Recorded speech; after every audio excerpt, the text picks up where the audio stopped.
Hey, everybody. Welcome to Daniel Davis Deep Dive, coming to you live from Washington, D.C. And we have a treat for you today because also coming to you live from Taipei City, Taiwan, is Paul Wong. Welcome to the show, Paul. For those who may not know, Paul is a research fellow with the Taiwan Public Opinion Foundation and a visiting fellow at Fairbanks Center for Chinese Studies at Harvard. Welcome to the show, Paul. Thank you for having me. So it's great to have you, and then we're really honored that you, because I know it's really late there in Taiwan, so we appreciate you staying up late for us here, because the stuff we got to talk about today, I think, is super important for an American audience to understand, because the Taiwanese just elected their third straight DPP candidate, or independence-minded candidate for president to follow up Tsai Ing-wen. It was Lai Ching-te, if I'm pronouncing that correctly. And the big question on everybody's mind, both in China and the United States, is, does this make war more likely or less likely? And we're going to unravel some of that today because there's so much at stake here. And just kind of to set the stage for our audience so they kind of know kind of where we're at as we enter this conversation here. In his victory speech, now President Lai said that he is really thinking this is just for democracy across the board. He said this.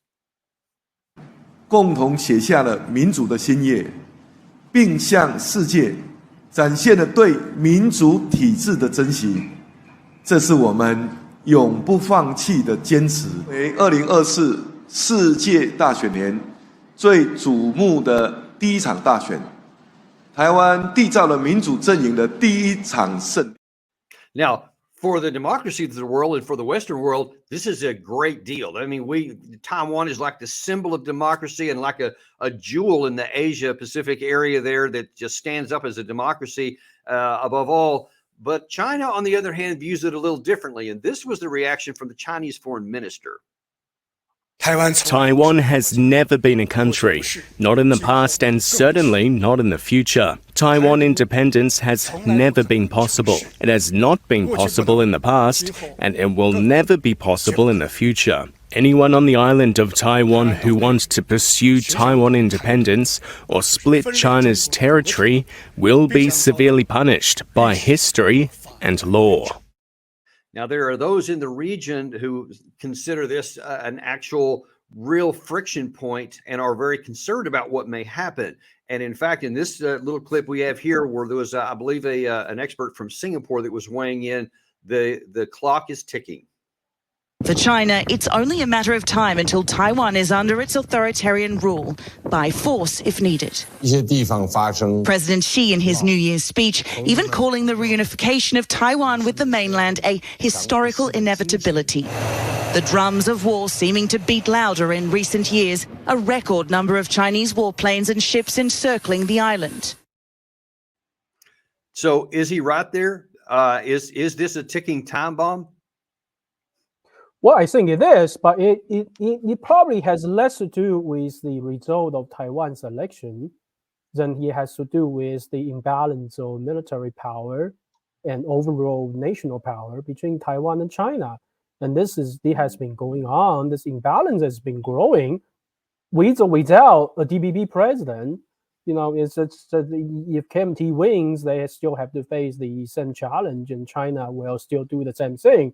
It will continue to build up and modernize its People's Liberation Army, and its ultimate goal is the reunification of Taiwan, the subjugation, capitulation of Taiwan. And since most Taiwanese public they don't want that, so they have there's I don't see other outcome other than use of force at some point. If Taiwan, that we don't do something different to alter this balance. Now, Gary, do we still have that clip of Cyrus Jensen that was talking about with the guy from Singapore? Because I thought that was a real important thing I want to bring up. If we still have that clip. If we Just don't, last week, the SCMP broke a story that Chinese scientists developed the most sensitive and advanced submarine detection system in the world. The development could alter the strategic landscape, taking the exorbitant technology out of the hands of a select few military powers. The stage is being set for a grand war between superpowers, with both the US and China strategically working hard to protect their national interests. Of course, this leaves Taiwan in a vulnerable position. Now, if I were Taiwanese, think about this. In 10 years' time, China will have almost a certain counter-strike capability against the US. So at the conventional level, they may not prevail. At the nuclear level, the risks are too high. At that point, the pressure on Taiwan, political, military, economic pressure, is bound to grow. So therefore, the status quo is a ticking bomb. now many in the West are actually saying, "Hey, the status quo, it's lasted for decades. We could last for decades more. So let's just keep things the way they are. Let's keep the so-called one China principle, so that no one really gets to define how they want it for either side. Nothing changes, and everything will be fine." But this expert here from, I believe it was Singapore, suggests that the status quo is not sustainable over time, and that eventually it will blow up. What do you say? Well, that expert is actually George Yao, the former foreign minister of Singapore. And that video, I believe, was taken during his visit to Taiwan. That speech, I was there, and in fact, I met him personally. George Yao, he has a very interesting view and take on Taiwan. In fact, his visit to Taiwan was reported and heavily criticized by Taiwan's ruling DPP government. But that's just face it. So I don't agree with everything George Yao said, but what the reality he highlighted, that was true. The military imbalance has been growing, that between Taiwan and China, also between China and the United States. And let me just correct him on one point. He said that in 10 years, China's counter-strike capability will be ready. It is ready now, I'm afraid. That's my view. It is already there. The anti-ship ballistic missiles, right?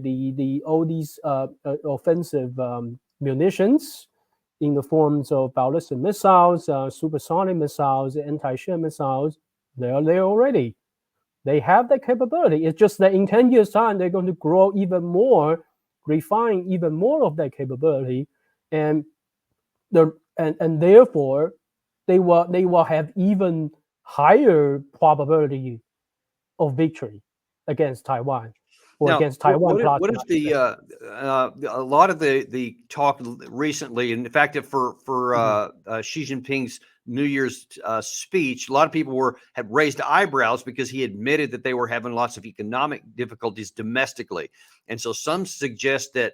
I hear one or two stories and wonder which where you come down on. One is that because he has these domestic economic issues, that he dare not risk a military operation now, which could even make it more fragile and fall. And then the other side says, oh, actually, he could use military force to distract the public from the economic situations and focus them on something on Taiwan. Where do you think that this economic thing plays? And what did you take from Xi Jinping's New Year's message?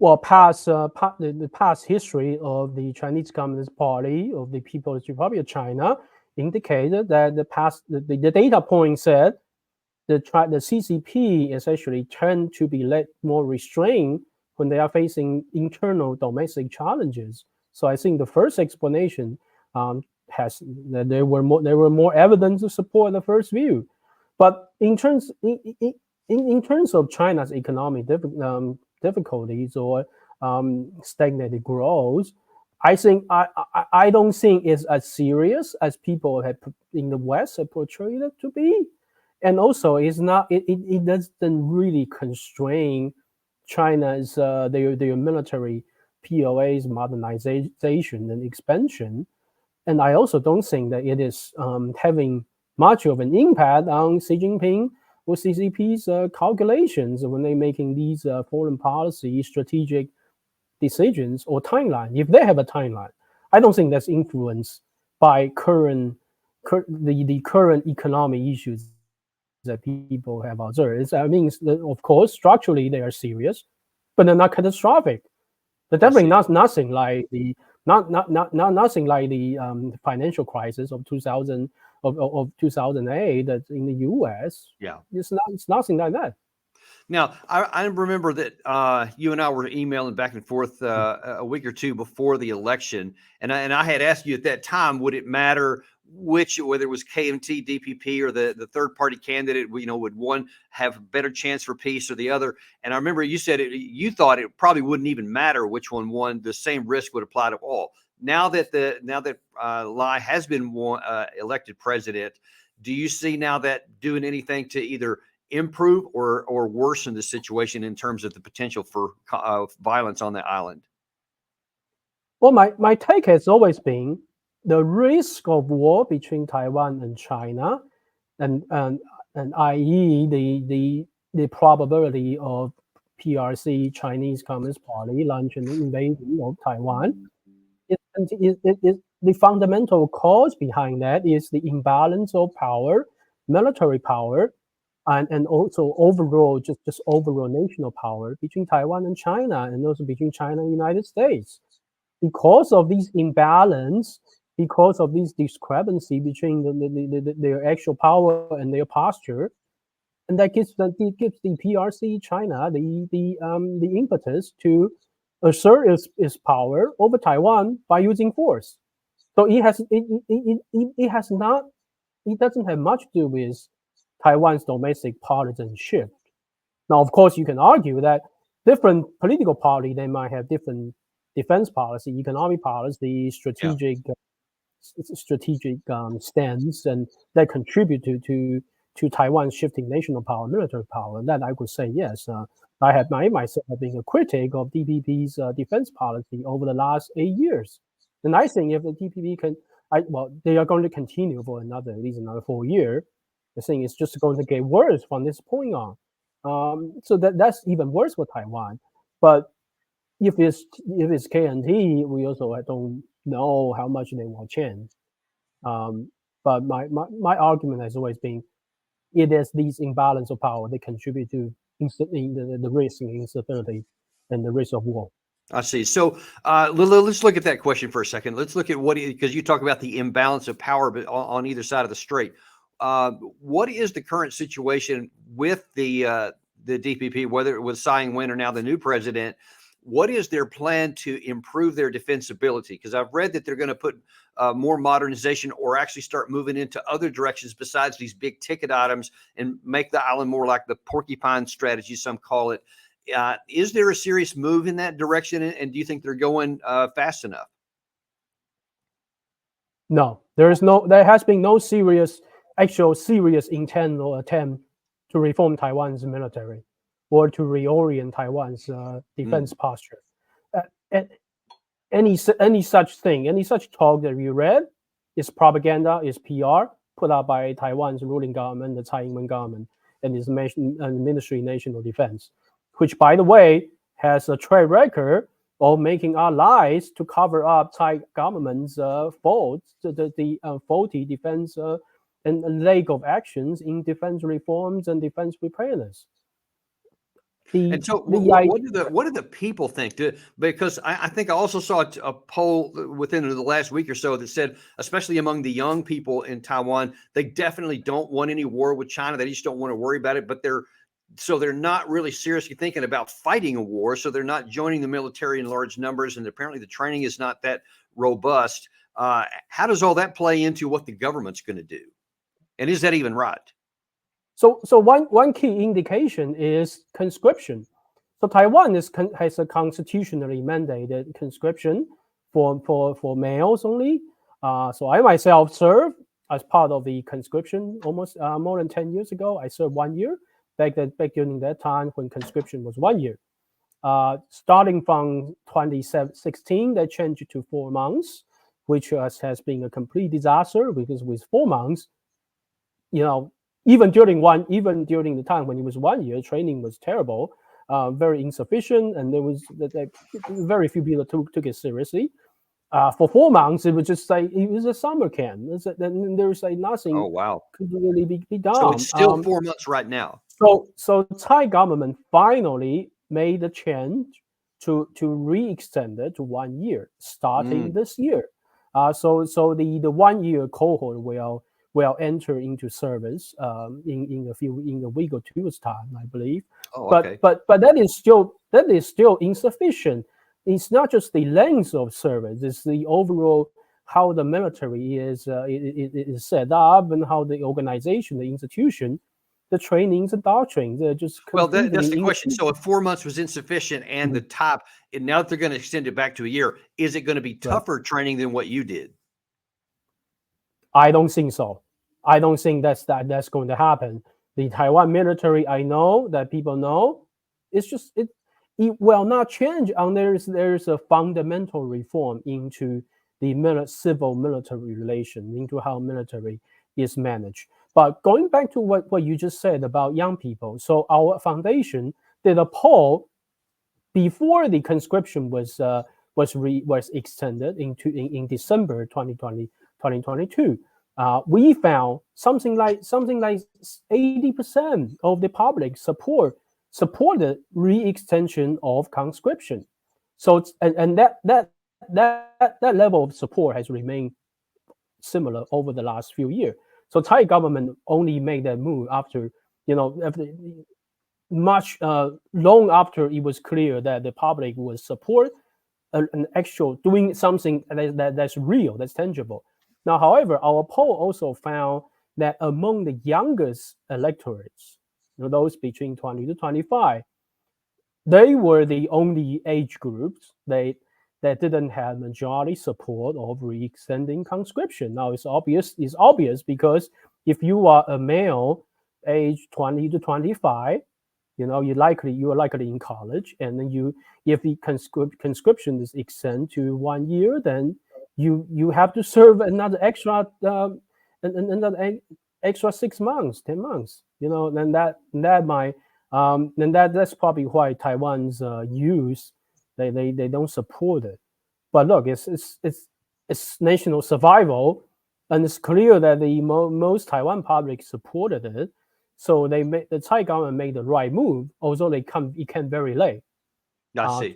Now, let me ask you a question related to that. There was a couple of issues. A lot of people are looking at the way the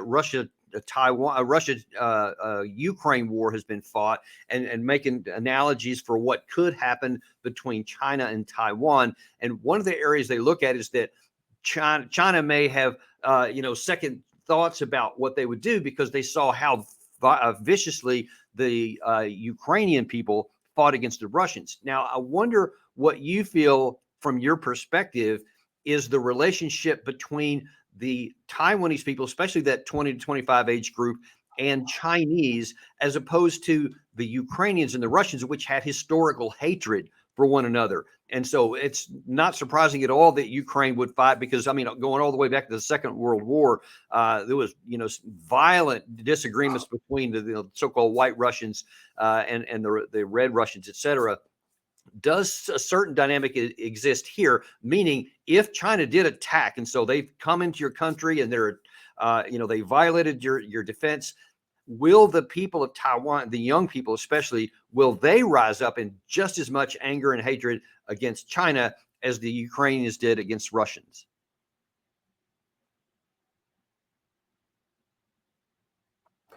Well, militarily, I would say there's very little comparison between the Russian-Ukraine war and what the military standoff between China and Taiwan today. Because the Russian military of 2022 was not China's military. Russia was a faltering economy. This military was seriously corrupted and underfunded, underinvested. He had the share of modern military, but he didn't have the substance, the logistics, and the personnel, and the things that would enable a military to fight effectively. The POA today or 2022, but it's just not Russia's military. It's a completely different creature. It is a result of decades of China's economic reform and reform expansion. It's powered by China's massive domestic manufacturing industry and all its economic industrial might, which So Russia you think doesn't so have. the analogies are not good on either side. The Chinese is a lot better than Russia was in Yeah, 2022, and the definitely. Taiwanese side is not as good as Ukraine was in 2022. Is that a fair statement? Ukraine and Taiwan military today was not Ukraine military in 2022. The Ukraine military was they had a revolution in 2014, and all these Soviet era officials and generals and high leadership they were kicked out. It was a revolution. So what you saw in Ukraine for the last 2 years, they were using these Soviet era equipment, but it's a completely different military. It's not it's a completely different generations of leaders, of mindsets, of doctrines, of and the Ukrainians they took it very seriously after 2014. Yeah, that's a great point. To That's a great reform point. and change how they fight war. So they're using the same. They have been using the same weapon, but they're different people. They're different warfare essentially. Now, in the case of Taiwan, Taiwan's military is stuck in World War II or even before World War II. I can't even describe how outdated, how seriously unprepared or misinformed these military leadership, these generals are, in terms of their management of the military, of their trainings, of their doctrines, the assumptions of what POA would do. They don't even have up-to-date understanding of how much POA has changed, has evolved over the last few years. And I guess when you're really thinking about it, look, that the Ukrainians had 8 years of combat experience prior to the start in February of 2022 because of all the basically the civil war that had started in 2014, whereas the Taiwanese will have no combat experience of any kind and not even much training, as you say. So now certainly you can say the same for China. They won't have any actual combat experience, but it certainly seems like they have a lot more robust training regimes than Taiwan does. And so that doesn't seem to bode well for Taiwan. Exactly. And just keep in mind that for China, they don't have a lot of the baggage, the constraints that Taiwan has. So they have a huge population, but the POA is actually relatively small in terms of their overall populations. It's almost entirely volunteers. They have conscription, but pretty much everyone who's serving POA, so they serve as in their own as a volunteer, and it's incredibly competitive to enter the POA, even as enlisted soldiers, and also the drastic military reform that Xi Jinping put in since 2015. We saw that changed a lot of things. That actually reformed China's the POA in a way that we had in an entirely different way. Hey, so let me ask, especially because your organization does public, opinions, and you're tracking that kind of stuff. What is the level of interest in serving among the people, among the military age males in Taiwan, as compared to I guess the mentality towards serving in China? How would you compare the two focuses or approaches rather to combating the potential for war?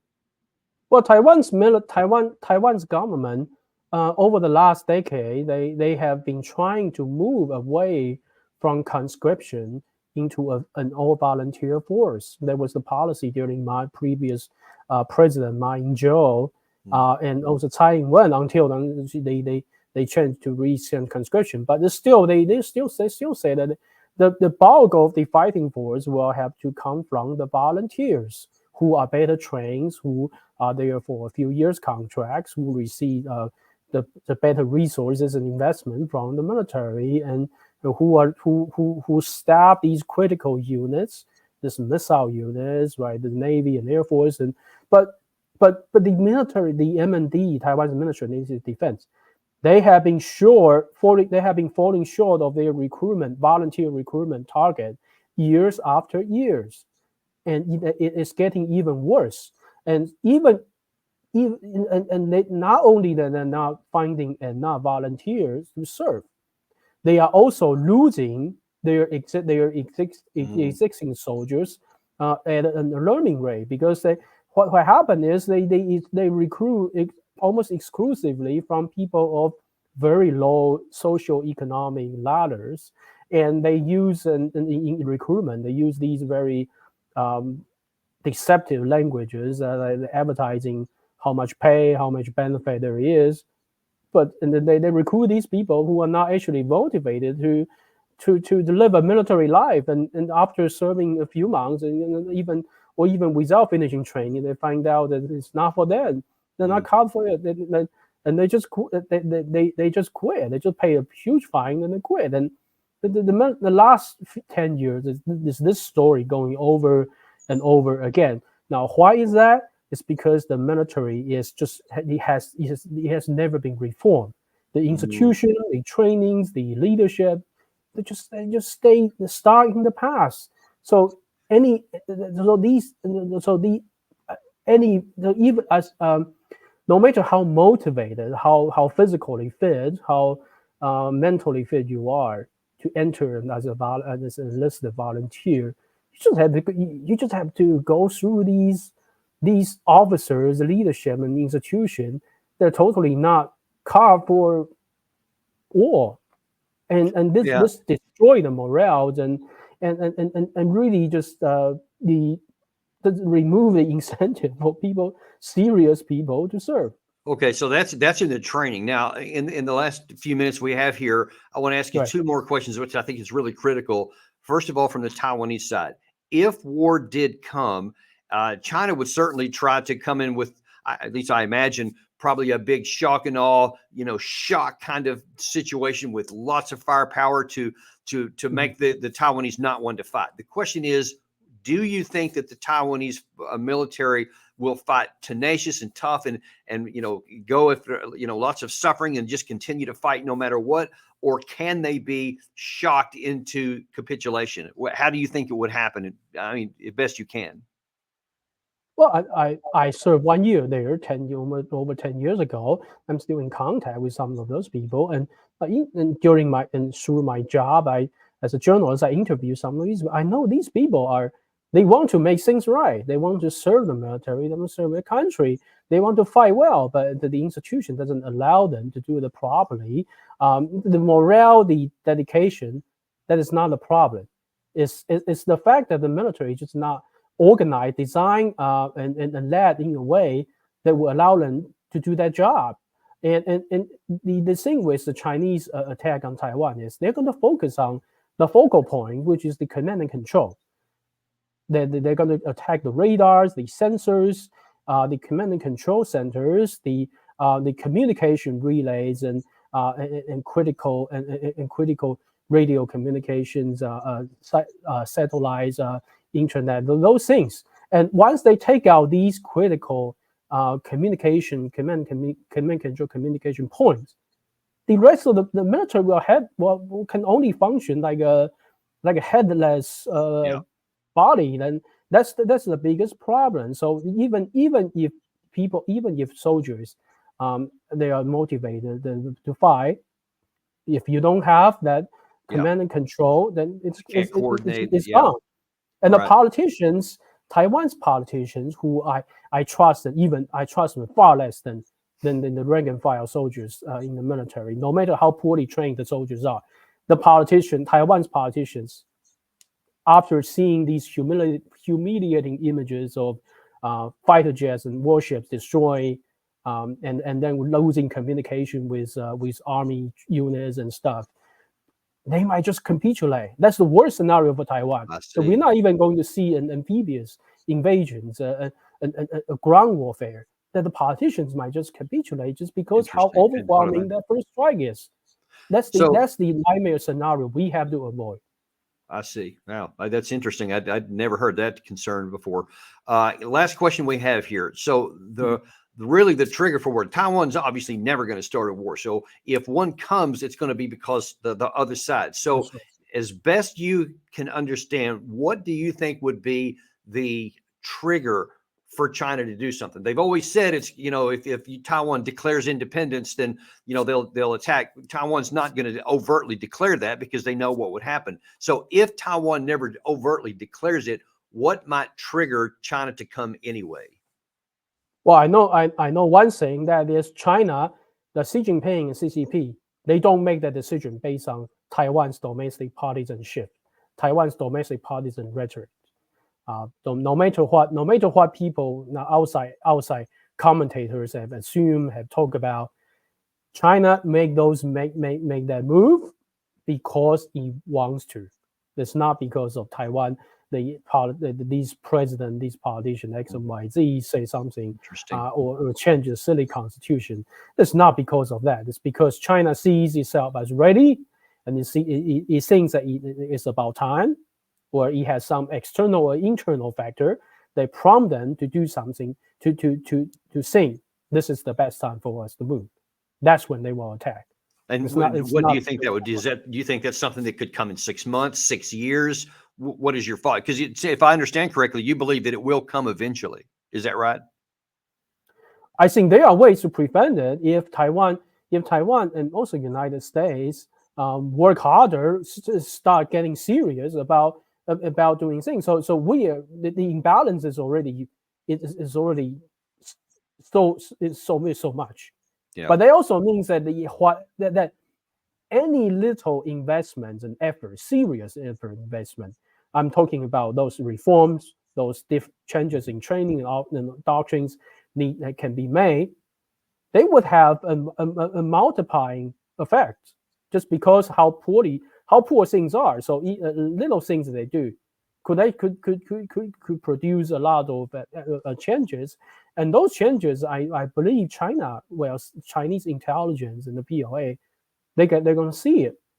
If we take defense seriously, if we reform Taiwan's military seriously, if the United States reorient, restructure its force posture in the Pacific in a serious way, China will see that, and they're going to change their calculation. Why? Because that you now have instead of like say 90% chance of a complete victory with minimum PLA casualties, then now that number might be down to 70%. And that's going to change their calculation. They're going to think, well, maybe I'm going to wait another 6 months, build another aircraft carrier or something, or things like that. And as time goes on, things could change. So you're saying it's not necessarily inevitable, but if Taiwan doesn't engage in some serious reforms, then you think the chances are very high at some point. Is that a fair statement? Right. That's correct. I see. Well, man, for the peace for everybody, and especially for the Taiwanese and you, I pray that that's exactly what does happen. I pray that they do that because war is the most horrible thing. And the last place I want to see it break out is in Taiwan. Thanks, Paul, for coming on and sharing this with you. This has been so informative. We're very grateful for your time here, and look forward to having you back on, because this issue is going to continue to develop and over time. And we'll look forward to having you back on again to share more of your expertise. Well, I'm happy and I'm honored to share my view and perspective, and I hope more people they hear what I have to say and understand the nuances and the reality of Taiwan, and then might put some pressure here that could actually help us to get. Well, we hope so too. And thank you for coming with us, and we thank you all for joining with us today. We remain unintimidated and uncompromised to bring you everything you need from all corners of the world. And we've got another good one for you in about 30 minutes. Come back and forth. Doug McGregor, who's always got some great things to say, will be joining us at 11 o'clock a.m. Yeah, that's just about 25 minutes from now. You won't want to miss it. Tune back in. Be sure to like and subscribe and share this with your friends. And we will see you on the next episode of Daniel Davis Deep Dive.